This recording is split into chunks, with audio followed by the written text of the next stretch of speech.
In 2015, we decided to start a family. The idea of giving birth at home crossed our minds, but we felt hospitals were safer. Either way, we decided to do some research on home births. I had no idea I would be diving into a rabbit hole so deep. It's been 91 years since we transitioned from home births to hospital births. And here we are in 2021.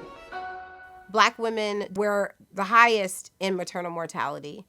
And the average is 4 times more.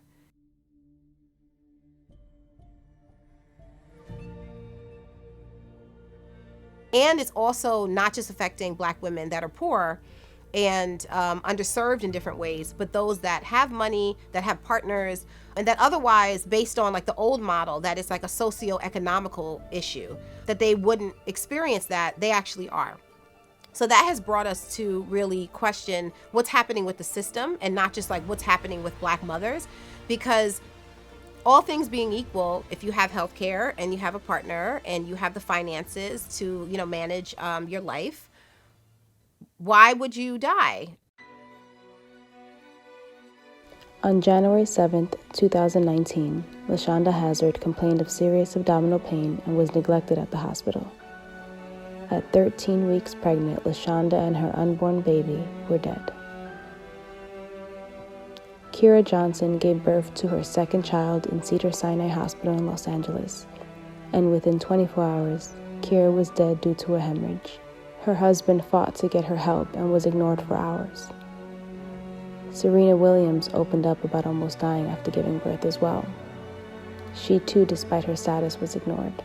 So we need more care providers of color, but if they are educated in the system that's built on systemic racism, you have to really know where their head is at. Because in order for them to survive in that system, they've had to assimilate. Because if they don't assimilate, they're gonna be out. I knew that I did not want to give birth in a hospital. I knew that there were other options. I was not well versed in them, but I knew a little bit about midwives and doulas and birth centers and home births.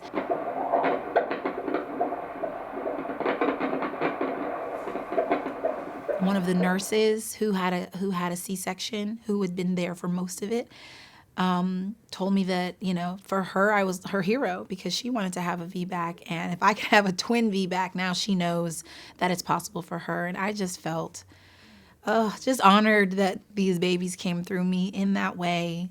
It was just amazing. But how many stories have we not heard? Mothers are dying under the care of the people we trusted the most. What happened?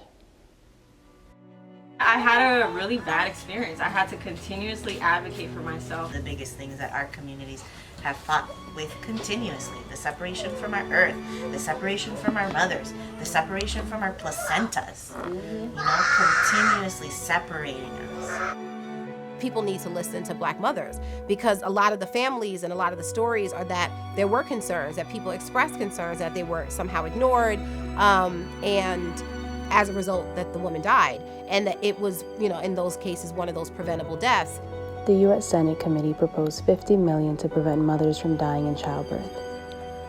Congress has a bill called H.R. 1318, Preventing Maternal Death Act of 2018. And around 9 o'clock, as I continue to plead for my wife's life, the staff at Cedars-Sinai Medical Center tells me, "Sir, your wife just isn't a priority right now." 8 o'clock comes, 9 o'clock, 10 o'clock. They said, "We need to do a blood transfusion." I'm saying, "Well, where's the CT scan?" It wasn't until after midnight that they finally took my wife back to surgery. After I begged and pleaded for them to take action for more than 10 hours.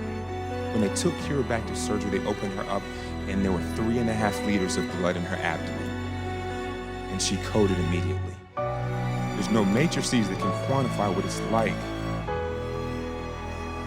to explain to a son that will never know his mother just how amazing she was. My wife deserved better. women all over this country deserve better. The generational trauma of forced everything around our reproduction has tainted everything.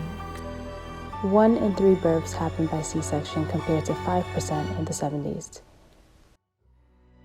How did we lose control of something so natural to us? How did we get here?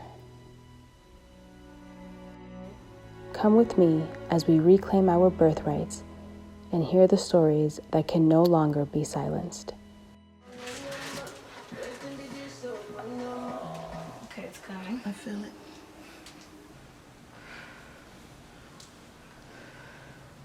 Oh, no pushing. You can push.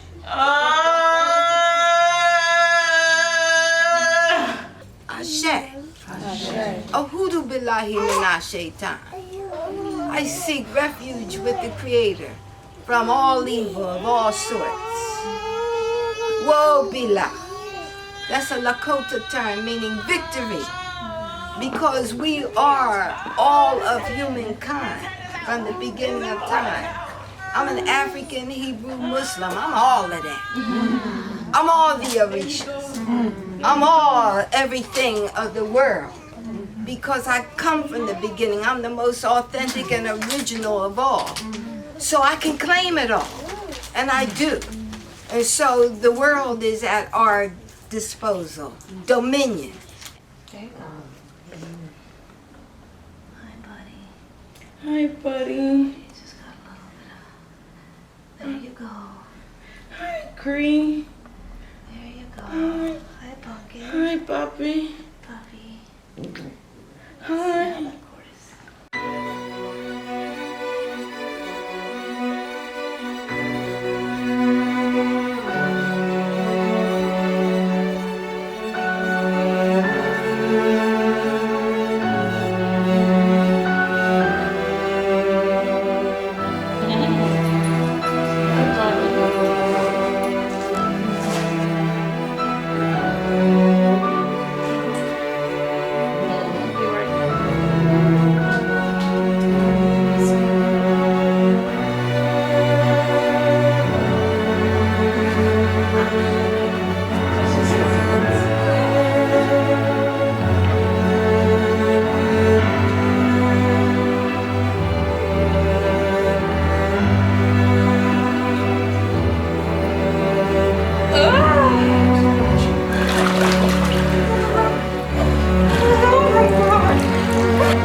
So amazing.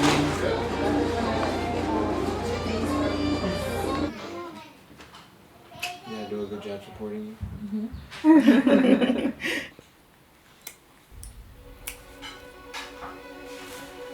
now free.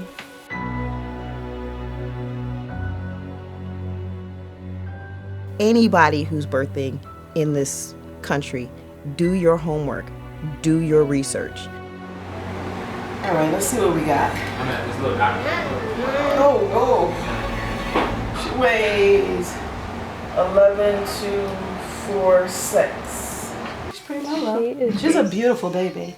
We definitely plan on having more kids. Just we need a gap, like a 5-year gap. I need one. Just to accomplish some things too. Just to further myself. I'm working on a Jackson 5.